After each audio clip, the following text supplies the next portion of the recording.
fantasy football season. It is the week of fantasy football season. You have a draft. I have a draft. Matthew Barry just had a draft. Welcome in Mr. Roto himself, Matthew Barry. Matthew, I appreciate you coming on. How you doing? Erich, pleasure to have you. I just finished a draft. I have another one at 9 o'clock tonight, and I'm currently in the middle of, I believe, 5 slow drafts. Yeah. It's just, is the season. The slow draft has been a godsend for me because it's just able to, it makes it easier for me to do the insane amount of leagues that I'm in. I think it's going to wind up being about 28 this year. Crazy. Yeah. I'm also in a slow draft right now. I'm actually in, and Matt, I've never heard of a draft like this, but I have to bring it up to you. And nobody cares about everybody's individual league, but fantasy football has changed so much over the past 10 years, 5 years, 2 years, 20 years. I just joined a league. It's a dynasty league. You keep 15 players on every team. There's 16 teams in every league, and the rosters are 26 people deep, and Okay. and five IDPs. So basically, I mean, if the NFL is 32 teams and 53-man rosters, so it's about a quarter of the size of the NFL. It was an auction league, and it was not online. We literally did the auctions in person. Yeah. I mean, what can you say about just like the way that fantasy sports has changed over the past several years? It's just one Yeah. of the craziest leagues I've ever even heard of. Yeah, I mean that's obviously a deep, hardcore league. I would actually refer to that as a keeper league, not a dynasty league. I'm always of the belief that a dynasty league means you keep everyone. So even though you're keeping 15, the fact that you have, I think you said 26-man rosters. So I think it's just a deep keeper league. But yeah, I mean, look, fantasy continues to grow. There's new formats all the time. There's different twists on it, and the important part is just like, do you enjoy it, right? And so that's, I think, the brilliance of fantasy football is that whether you want to do a one quarterback 8 team league with like your kids or Yeah. whatever, or just a couple of people in the neighborhood, great. Or if you want to do what draft a quarter of the NFL, right? Then you can do that, deep leagues, all in between. We've talked about this before, Erich, but my favorite format is kind of a weekly elimination format. We call it Guillotine Leagues. I own the brand Guillotine Leagues. We do it Fantasy Life. And so if you go to guillotineleagues.com, for those of you who might be listening or watching, the way you play that is you're in a league like normal. You draft a team like normal. At the end of the week, the team with the lowest score in the league gets cut, killed, dropped. They're dead. Their season's over. They're completely done. And you just keep doing that until there's only one team remaining, obviously. The other big twist is that all the players on the team that got cut go back into the free agent pool. And so they're available to be bid on. You have $1,000 of fab that have to last this. So it's crazy because every team has a first round pick. Every team has a second round pick. So it's like, it's week 6 and all of a sudden, Saquon Barkley and Ladd McConkey are on the waiver wire. Yeah. It's really exciting. So it's a really fun, intense format that I highly recommend. And it doesn't replace actual fantasy football or regular fantasy football. It's an addition to whatever your league is that you're in. And so you can draft throughout the season, right? Because all you need is one more team in the league than weeks left in the season. So if there's 4 weeks left in the season, you could start a 5-person league. So anyway, check it all out at guillotineleagues.com. Yeah. The draft for me took 9 hours. It was a 9 a.m. start and we went through 5:30. It was unbelievable. Well, I will tell you that, some people refer to them as auction drafts. Other people call them salary cap drafts. But the idea that you are, in essence, you have a salary cap and you are bidding on players. It's really fun, and it's chess compared to checkers when you talk about a snake draft or something like that. Because in a format like that, a salary cap format, you have the ability to get any player. This year, like if I have the 10th pick, I'm never getting Jamar Chase. I just will never get Jamar Chase, and obviously love Jamar Chase. He's, proud Fantasy Life investor. But when you're in a salary cap format, you just have to pay the most. It doesn't matter, right? And so you get a shot at every single player. And so I just think it's a lot more fun. And it's not only about roster construction, but it's about money management. It's about reading the room. It's about knowing when the value is there and when things are going overpriced, the ebbs and flows of the entire process. And for something like you that took 9 hours and you're going crazy, crazy deep, what is the salary cap in a league like that goes so deep? Yeah, it's $360 this year, and it's going to go up to $400 next year. Shout out to the Okay. RCX people, because RCX is the name of the league, and it's a lot. Like Saquon Barkley went for $182. I was at 181. Like, yeah, so it went for almost half of the budget. Yeah. No, I think that is exactly half of the budget. Yeah, unbelievable. But we've had a ton of player movement over the past week. Like a lot has changed since the last time that we talked Sure. about fantasy football. Jackson Dart had amazing preseason, a ton of trades, a lot of rookie hype, seemingly more this year than I feel like in years past. And I think that has a lot to do with what we saw last year. So I kind of wanted to get into like rookie rankings with you. A lot of people just do rookie drafts. Do you have rookie rankings that you have in your head? Yeah, we can talk about honestly at this point, ask me anything, Eric. I don't think there's a question you could ask that I haven't been asked at some point over the last 6 weeks. So for sure, we do. And you can check out my rookie rankings, all of my rankings on NBCSports.com, rotoworld.com. And we have a bunch of dynasty rankings on fantasylife.com. So Okay. for people that want to dive deeper. But yeah, Your ask big, away. your resident Commanders guy, Jacory Croskey-Merritt is the guy Yeah. of the guy of rookie drafts for sure, and climbing up the rankings here in redraft. I believe it just went 10.6 in my league to me. And so yeah, where's Jacory Croskey-Merritt fit into this backfield? Brian Robinson Jr. is gone. Chris Rodriguez looked good in preseason, and then obviously Austin Eckler is the guy as well.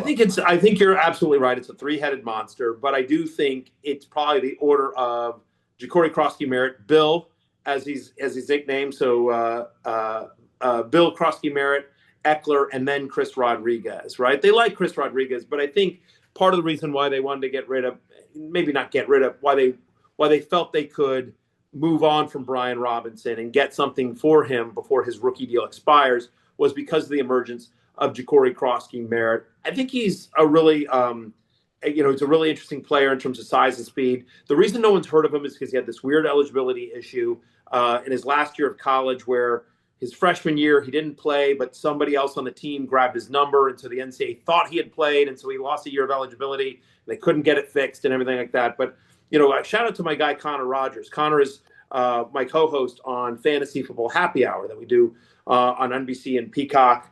We're live at noon on YouTube every single day, and then it airs at 5 o'clock on Peacock. It's wherever you get your podcast. So Connor Rogers does pre-draft rankings.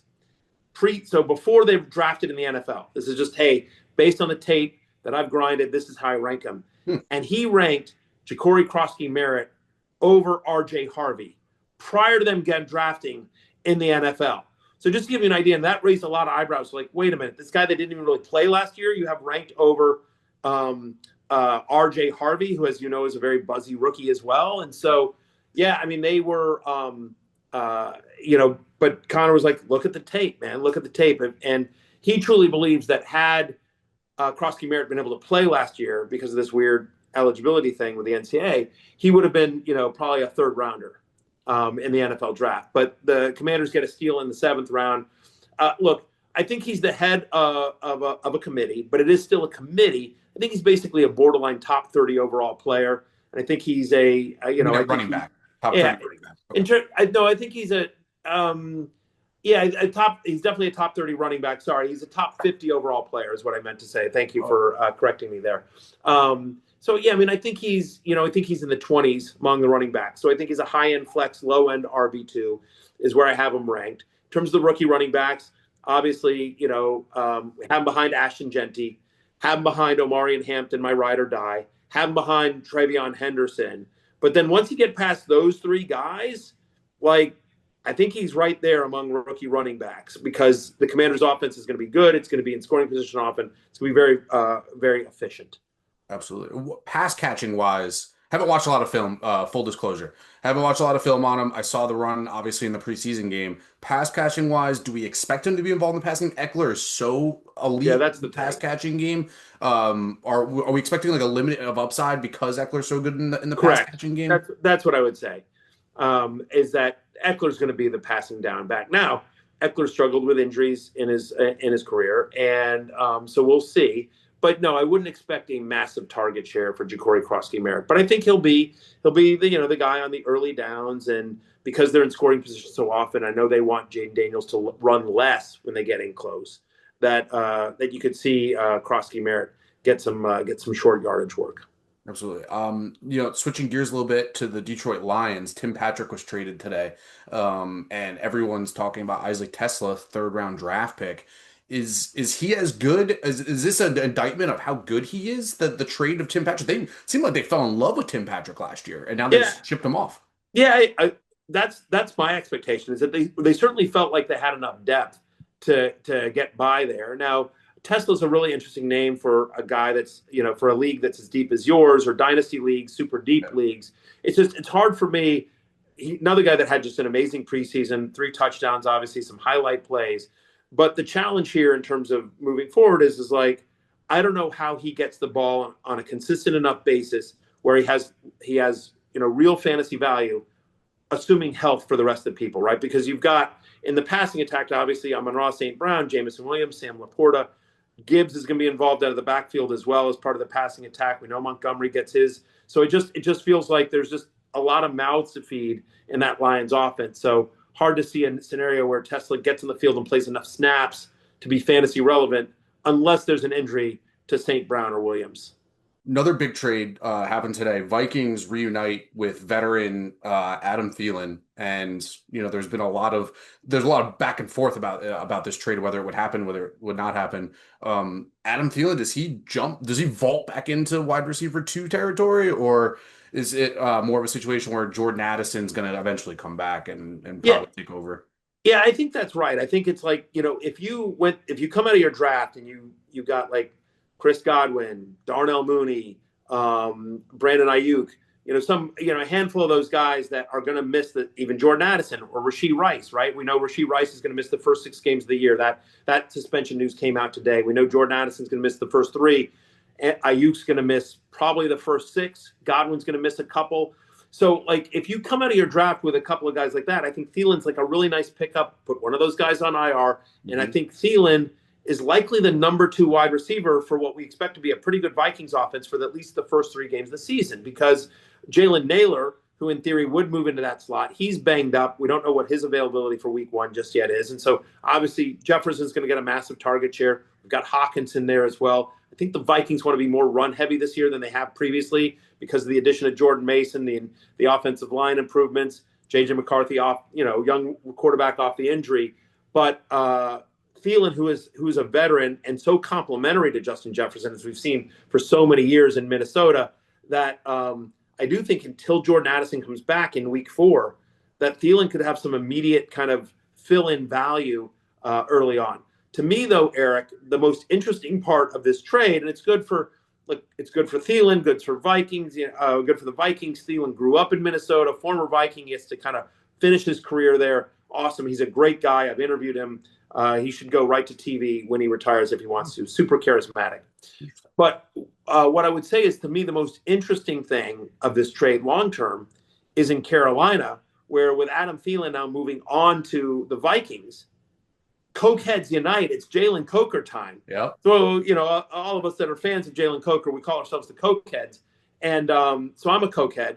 And no, look, Jalen Coker is basically going to be the big slot for the Carolina Panthers. You're going to have Teteroa McMillan on one side, Xavier Legette on the other outside. And so Coker's going to be the big slot. And I think, candidly, was an uneven rookie year for Xavier Legette. So if he doesn't take another step this year, there's a scenario where Coker could easily overtake Legette for the number 2 role in Carolina. And we think that offense, while it's not going to be amazing, it's going to be better than you get credit for. Bryce Young looked good down the stretch. Chuba Hubbard's a running back. We've seen Dave Canales turn around Geno Smith. He turned around Baker Mayfield. And so if you look at the last 2 months of the NFL season, it feels like Bryce Young turned a corner as well in Carolina. In theory, they'll be losing a lot too, right? So you get a little bit more. They got to air it out, Rookie receivers, lots of different opinions here. Tet McMillan, Travis Hunter, Emeka Egbuka has been the the story of training camp over in Tampa Bay. How are you ranking wide receivers, especially the rookies? Yeah, I mean, that's the ranking I have. You have that correct. I would rank them those same way, those three. But all three are, I think, priorities in drafts this year. I think all three are going to have just absolutely ridiculously good years. So big fan of all three of those guys. I think Matthew Golden in Green Bay is also really interesting. I kind of like Luther Burden for the second half of the year in Chicago in terms of other rookie wide receivers. Be interesting to see what happens with Kyle Williams in New England, where I think there is a path to real playing time, but can he get there? But Emeka Ibuka, there's a scenario where, and I don't want to wish this, but listen, Mike Evans missed a month last year due to hamstring injuries, which is something that has plagued him off and on over the course of his career. Absolutely. And then you've got, Jalen McMillan's going to miss at least half the season. Chris Godwin, he's not ready to start the year. We'll see. He wasn't put on the NFI list, so it looks like he'll miss less than 4 games. But he's going to miss a couple of games here at the start of the season, and so I think to start the year, Emeka Ibuka is the number 2 wide receiver for the Baker Mayfield and the Buccaneers, which I believe is one of the best offenses in football. Mm-hmm. And I will tell you from my sources, they love, capital L, love the kid. Mm-hmm. Not only the ability and the route running, the polish. Like he was the most pro-ready wide receiver to come out of college last year, but also all the intangibles. Shows up early, stays late, works hard, gets along with his teammates, good in the locker room. Just they love him in Tampa Bay, capital L. Interesting. And, that Tampa Bay offense is, pretty loaded. There's another guy over there, Bucky Irving. Sure. A lot of questions. Bucky Irving, Chase Brown, that second round turn in redraft. Where do you see like Bucky Irving in terms of that broader picture in the second round? Do you see Bucky Irving really jumping up, maybe even ahead of Chase Brown or into the first round? Or I have Chase Brown ranked one spot ahead of Bucky Irving. Mm-hmm. I just feel like they're both dynamic. They're both great. I think they both have monster years. It's you have to, when you get up that high, you have to sort of nitpick. And for me, with Chase Brown, it's a lack of competition. So they're both going to be elite offenses. I think the Bengals will be slightly better. I think the Buccaneers have a better defense. So I think it'll be less high-scoring games. Just again, you have to nitpick here. So I think the Bengals have no good defense. So they're going to be high pace of play, throwing a ton. 100%. Both guys are good pass catchers. So that's the thing. But the truth is that Chase Brown's not coming off the field on third down. I think with Rachaad White and Sean Tucker, who I really like this year, the Buccaneers have other options. So is Bucky going to be the guy for the Tampa Bay? For sure. But does he get the crazy workload that Chase Brown's going to get, who only is competing with Samaje Perine, touched the ball less than 50 times last year, or Taj Brooks, who was a 6th-round rookie? Like that's what Chase Brown's competing with. Meanwhile, Bucky Irving still has Rachaad White and Sean Tucker. They really like Sean Tucker as well. So that's why I have Chase Brown over Bucky Irving. But look, you saw it down the stretch. Bucky Irving proved he could be an every down back. He's the lead running back of, again, one of the best offenses in the NFL. Seems to be just a freak athlete. Yeah. Jaguars trade for Tim Patrick. Surprised to hear that you haven't backed off of your Travis Hunter love, with them requiring a wide receiver. What are your thoughts there? I mean, it's Tim Patrick, right? I mean, nice player, good story, great story, easy guy to root for, right? And they've got Parker Washington there in the slot. They've got Diami Brown, formerly of my Commanders. But ultimately, that felt like more of a depth move that maybe some of the other guys are a little bit banged up or they wanted another body. I think the Jaguars are a great source of fantasy football value this year. I think the Jaguars are going to be a very fantasy-friendly offense. Tampa Bay last year under Liam Cohen, when he was their offense coordinator, top 5 in the NFL in terms of wide receiver fantasy points and quarterback fantasy points. Like, it was a high-scoring, fantasy-friendly offense. Now you come to Jacksonville, bad defense, but a lot of weapons on offense. You have a quarterback in Trevor Lawrence who, is obviously comfortable throwing a ton. So I think Lawrence is actually a really good sleeper. We can talk about the running backs in a second. But so I'm not backing off of Travis Hunter. And it's really for this reason, Erich. And I think that for people that do fantasy analysis, and that all of them, people want to just sort of outstat each other, out nerd each other, prove they grinded harder. They want to like, oh, I've watched the tape, and so more X's and O's and that kind of stuff. And all of that is very helpful. I'm not trying to insult anyone that does that does it advanced metrics and grinds the tape. All those things are very important when it comes to analyzing players and predicting future performance. But one thing that I think gets forgotten a lot when we try to predict player performance as it relates to fantasy football is that NFL coaches and NFL players are human beings. Like you and I, they're not just statistical pieces of meat. They are human beings with emotions, with egos, that get jealous, that get insecure, that get confident, that get proud, that have all these emotions. And so when you look at it through that lens and you sit here and go, you know what, boy, Liam Cohen is a first-time head coach. He's never been a head coach before in the NFL. And James Gladstone has never been a general manager before in the NFL. It's both their first year on the job. And, obviously they want to sometimes they don't get a second chance. So they got to make this work. And so their first big move, their first big swing as general manager and head coach is they go to the NFL draft and they trade up from 5 to 2. They trade a first rounder next year, a second rounder this year, and they move up 3 spots. They give all that up to go get Travis Hunter. They have pushed all their chips into the middle on Travis Hunter. And what that means is if you're James Gladstone, if you're Liam Cohen, and you've just done all this, Travis Hunter needs to work. Yeah. If nothing else goes right for the Jaguars this year, Travis Hunter needs to effing work. And so don't worry about how many snaps he's going to play on offense. Worry about how many targets he's going to get. And when he's out there, he's going to get targets because there's no reason to use that kind of draft capital to have a guy go out there and run wind sprints and try to be a decoy. He's going to be the first or second read any single time he's on the field. Mm-hmm. And, he's a big playability guy. And so he's going to get, 6, 7, 8 targets a game. And that's all you need. Even if he's only playing, quote, 40% of the snaps, because when he's out there, he's going to get, and I think he actually plays a lot more offense than defense this year, but it doesn't matter is the point. So Travis Hunter has to work. Monster year coming for Travis Hunter. I have a lot of him this year. I wish I had more. Wow. It's funny because like to use a betting term, they kind of bet their jobs. They just started. They bet their jobs kind of on Travis Hunter. Push all the chips to the middle. There's no question about it. So again, you just have to think about this. Right. It's a little bit, Erich, and obviously I know you're based in New York, so you're covering the New York teams. It's a little bit like Malik Neighbors last year. Think about last year when Joe Shane and Brian Daboll were on the hot seat. I know they still are, but they were on the hot seat a year ago too. And they went in and they drafted Malik Neighbors. And I remember saying this last year, and people were like, "Oh, Tommy DeVito, Drew Lock, whatever, Daniel Jones, like whatever the quarterbacks that they had." And you're sort of like, "Yeah, I got news for you.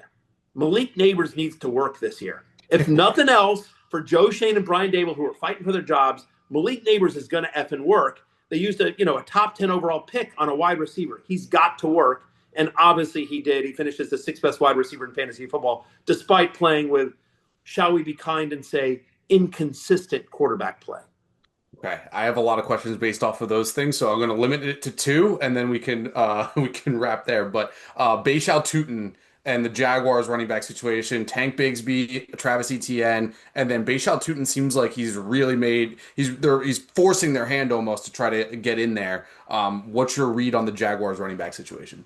I think you have them ranked correctly in terms of Etienne, Bigsby, Baishal Tutin. It's a little bit of an unknown. We've seen Bigsby run with the ones in practice. Then we've seen Etienne run with the ones and with Trevor Lawrence when they get into the preseason games. To your point, Tutin is a buzzy rookie who we love the size and speed combination. And Liam Cohen comes into this fresh. It's not like Etienne's his guy or Bigsby's his guy.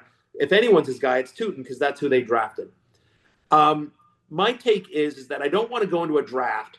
I don't want to leave a draft with any one of them as one of my starting running backs. I don't want to have to count on any of them because I'd be lying if I said I have a good feel for what that's going to shake out.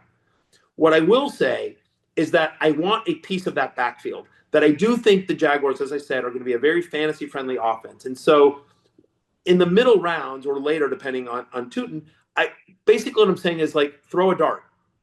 I have personally wound up with a lot of ETN and Tootin in drafts and not Bigsby, just the way it's sort of, the drafts have fallen to me. But I think ETN sort of starts the year, and I think it's going to be a little bit of the hot hand, as your point.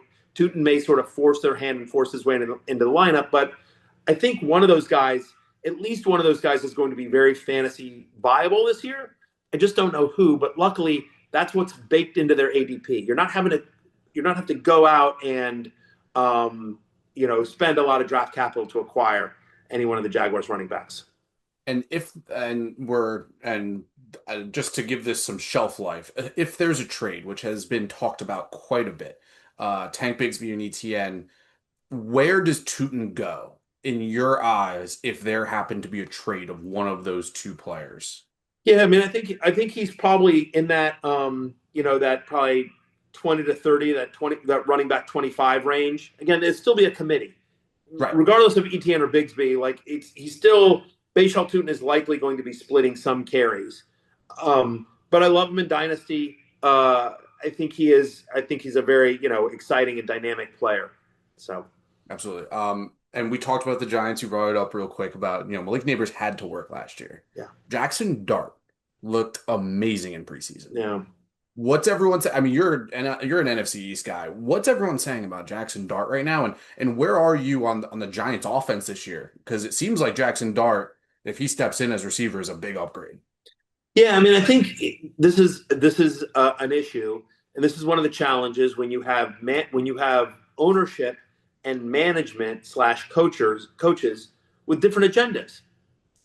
Because and I've said this a lot, what should have happened at the end of the year last year is that the Giants ownership should have done one of two things. They should have either said to Joe Schoen and Brian Daboll, hey man, we believe in what you guys are building. We understand why everything has happened the way it has. We want to give you guys an extension because we want you guys to draft a rookie quarterback. We want you to develop somebody. We want to give you some, we've got a really good defense. Neighbors works. There's some other pieces on offense. We still need to build up the offensive line. We got to find a quarterback, but there's a path. There's a path here, and we're still probably a couple years away, but there's a path that we can see where we're going. So they should have either done that or they should have fired them and say, hey, we're starting fresh. And whoever else is coming in, again, we're going to give you a leash like what the Jets did with Aaron Glenn. Okay, hey, Aaron Glenn, we're going to give you a runway here. But they didn't. They kept them around, and they kept them, so they're on this lame duck 1-year contract. So if you're Joe Schoen and you're Brian Daboll, you're trying to win games. So that's why you go out and you get a Russell Wilson, because you're not sure what's going to happen to you in the draft. You're not sure who's going to be pro ready or not. And so Russell Wilson is a professional quarterback who can run an offense, get the ball to Malik Neighbors, and gives you a fighting chance at winning a football game, especially given how good I think the Giants defense is going to be this year. Mm-hmm. But so the question about Jackson Dart, I'm telling you, whenever he does become the starter, he's going to be very fantasy viable, running around like crazy. I think he's going to be, top 12-ish fantasy quarterback, right there. But just because of the rushing, and I think they'll be throwing a decent amount. The problem is you just don't know when that's happening. If the Giants start 1-3 or 0-4, do they hurry up and throw Dart in there because they can't wait, or is it one of those things that's like we're gonna wait till week 9? The Giants have a tough schedule, especially early in the year, and that's one of the challenges. Is that you want to give Dart, you don't want to kill Dart's confidence early on. So let Russ go out there, take some of the hits. Obviously, there's still question marks about the offensive line for the Giants. So that's the issue. But I think that if if ownership and coach and management / coaching were aligned, you kind of be on a path, and I just feel like they're not at the moment. So that's why I think you're seeing Russell Wilson starting, and will probably get a longer leash than he normally would. I'm pretty sure they have one of the hardest schedules in the NFL this year, which is pretty rough luck for the Giants, for Dart, for Daboll's coaching, Daboll and Schoen, running together. And I will say this, and I'm a Commanders fan, but I am pro Schoen and Daboll. Me too. I think there's been some bad luck. There's been some injury stuff. I've joked about it, but the worst thing that happened was their first year in New York when when every single thing that could go right went right. Every ball bounced their way. They stayed healthy, and they managed to squeak into the playoffs. They win a road playoff game, and then they got to give Daniel Jones the big contract. And honestly, I think the expectation internally in that building was that they weren't going to be that good in Daboll and Shane's first year. They were up against it with the cap because of Gettleman and what had happened in the previous regime. So the idea is like, we're just going to take it on the chin this year. We're not going to sign a bunch of free agents. Let us get out from all these contracts, then we can sort of start anew. And then they ended up winning and exceeding expectations, and that just sort of weirdly, screwed up everything. They almost did too good of a job their rookie year. Yeah. I know that sounds insane to say, but I actually think that's what happened. It's 100% what happened. They could have just franchise tagged him though. That's what is inexcusable. If you want to get mad at Joe Schoen and really hold his feet to the fire, franchise tag Daniel Jones. Why are you giving him a 4-year deal? Right, but what you don't know, Erich, and I don't know, none of us know, was that his call, or did ownership say, hey, this kid just won us a playoff game. Give the kid what he wants. Or you just don't know what goes into that kind of decision. So it might have been Joe, but it might have been ownership. It might have been continued. It might have been like, it's also, by the way, hindsight's 2020, right? At the time, played well enough. He won a road playoff game. I get it was more the defense. But they used his legs. He got him in, he ran well in that game. And, what are you going to do? Yeah. Any, big time sleepers that you're really looking at? I mean, I feel like we covered a lot. Over in Buffalo, Keon Coleman's a pretty trendy one. Is there anyone that's really interesting to you that maybe someone should target late in their drafts? Yeah, I mean, I think in terms of wide receiver or I'll running back, I mentioned Sean Tucker. I like Kalamanana guy, the kid from Rutgers, who I think has a path to get to significant playing time with the Bears. It's only DeAndre Swift and Roschon Johnson in front of him, and I do think he's kind of a mold of what they want to do in Chicago. It's, to me, the most improved offensive line this offseason. So I think he's pretty interesting late in your drafts. I already mentioned Sean Tucker. Interesting. Why Sean Tucker specifically? Any reason? Yeah, just the only person I've heard say that. Because I think it's I'll give you another one too that you're going to think is crazy, but Kenneth Gainwell. Kenneth Gainwell there's all the Will Shipley, who's the backup to Saquon Barkley in Philadelphia. There's a lot of those type guys. Taj Brooks, as I mentioned, behind Chase Brown. I mentioned Sean Tucker because I talked to a pretty good source at the Combine. I talked to a pretty good source from Tampa Bay, and he said internally they think Sean Tucker is good enough to be an RB1 in this league. He's just stuck behind Bucky Irving because Bucky Irving is also really good to be but I don't know that they love Rachaad White. Rachaad White, his rookie year when he broke out, it was all volume. Yeah. He wasn't particularly efficient. He just got a massive workload, and that workload has come down. And now he's already banged up, and so I could see a scenario where, it's Bucky Irving and Sean Tucker. And if anything were to happen to Bucky, Sean Tucker would immediately be the guy. So he's somebody that I think is just an elite running back that just needs a chance. There was some sort of weird health issue that they discovered something with his heart, which is why he went undrafted. But without that, he would have been a third-round pick. Really productive at Syracuse for a number of years, obviously. So Tucker is somebody that I just think, very late in drafts. It's interesting, right? Nick Chubb, people leaving Nick Chubb for dead. There's a chance Joe Mixon doesn't play football this year. Yep. It does not sound good with this injury, right? And so the fact that the Texans have not made a move as of this taping, again, maybe they signed one of these free agents that just got cut, but right now they seem content going into the season with Nick Chubb. They've got Dameon Pierce. They've got, his third down. They've got Woody Marks, the rookie. They've got Daria Gumbawale as third down backs. But it really seems like it's going to be Nick Chubb, who, 2 years ago, prior to the injury, was one of the best running backs in football. So can he get back to that level? Again, even if he's not, the Texans have shown a willingness to all right, 3.4 yards a carry, fine, we'll still give you 20 touch. I mean, yeah. So I think Nick Chubb is sort of interesting late in drafts.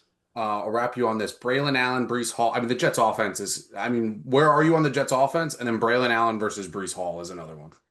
So where I am on the Jets offense is I'm really high on Justin Fields. He made my preseason love list. Really? Love hate available on NBCSports.com, rotoworld.com.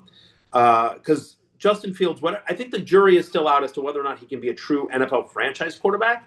But fantasy-wise, anytime this kid has ever gotten a chance to start, he has always produced. He was a top 7 quarterback on a points per game basis with Pittsburgh last year, with Russell Wilson looking over his shoulder in a run-first offense under Arthur Smith. In Chicago, with a dysfunctional offense in a lot of years where Darnell Mooney was his best wide receiver. I know we had DJ Moore there once, but he was last 2 years, he was top 5 fantasy quarterback, top 7 fantasy quarterback on a points per game basis. Again, the last 2 years that he was mainly the starter. So I just think they're going to use designed runs. I think the offensive line is better. And I think Justin Fields, for the first time in his life, has a coach and an organization around him saying, like, you're the dude. You don't have to worry about Tyrod Taylor, man. Like, this is your gig. We paid you like a starter. We haven't brought real competition behind you. Tyrod knows his role. Like, no one's going to be clamoring for Tyrod Taylor. This is your team. Mm-hmm. And we're gonna put our offense, around you and do what you do best. So I'm very high on Fields as a top 10 fantasy quarterback this year. I prefer Braylon Allen to Breece Hall at cost this year. When you factor in Breece Hall is going as a top 15 fantasy running back, Braylon Allen's going way late. I think this is a committee. And I think there's a chance that Braylon Allen is really your starting running back of the Jets, and that Breece Hall is only used in the passing game. The problem is, because Breece Hall has never been a big touchdown scorer, right? I don't believe, off the top of my head, I don't think he's ever had more than 5 touchdowns. 5 rushing touchdowns in a year. Okay. So he's never been a big touchdown scorer. I think when they get in close, it's either going to be Braylon Allen or Justin Fields, by the way. He's now got a mobile quarterback that's a threat at the goal line. So he's competing with Justin Fields and Braylon Allen for close-in touchdowns. So now he's got to break the long ones, which, by the way, he has the speed and big play ability to do that. But in order to do that, he's got to catch the ball in space. And maybe they're putting that into the lineup. And I'm sure they will, and they maybe use him the way they used Gibbs in Detroit, this coaching staff. But for his career, Justin Fields has never been a guy that really dumps off to the quarterback. Tight end. Right. He is the running back that in Justin Fields' career as a starter, the running back that has averaged the most targets per game from Justin Fields was Najee Harris last year with 3.1 in Pittsburgh. So if you're telling me Breece Hall is only getting 3 to 4 targets a game, again, if he gets 4 targets a game, that would be the most of anyone.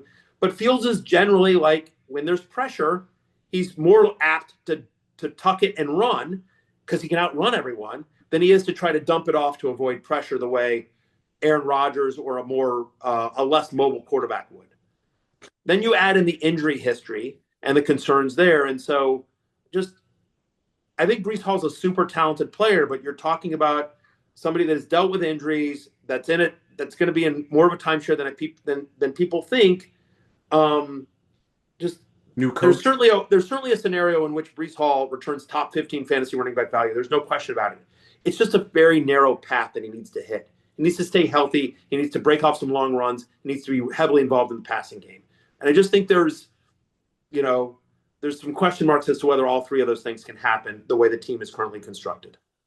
It's going to be a fun season. I'm excited. Got more drafts this weekend. And I'm sure that we are not the only ones. This is the biggest time for fantasy sports.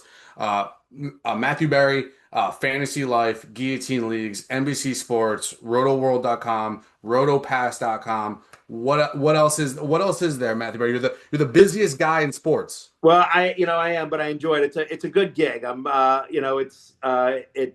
beats a lot of other jobs.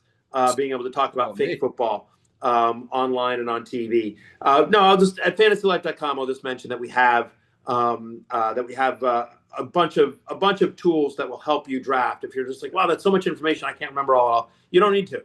You can just go to fantasylife.com, subscribe to Fantasy Life Plus, and we have tools that will help you, that will do all the thinking for you, both in your draft and then throughout the season. And so that will help you win your bets, will help you win DFS, it will help you win your season-long fantasy league. So, yeah, go ahead I was playing around with Fantasy Life this past weekend, uploaded my sleeper leagues and uploaded my CBS leagues let's go. as well, just to, just give me that little extra bump, especially, everybody is in a league is like, oh, the New York Post fantasy sports and betting guy, to myself is like, oh, like you're smarter than all of us. Like, actually, I just have Matthew Berry's, I just have Matthew Berry's sinking league, feature. I appreciate it. I appreciate it. Well, always fun to talk, Eric. Yeah, absolutely. Appreciate you. Good luck this season, and we'll talk soon, I'm sure. I'm sure we will. Thanks, man. Good luck to you. Thank you. Take care.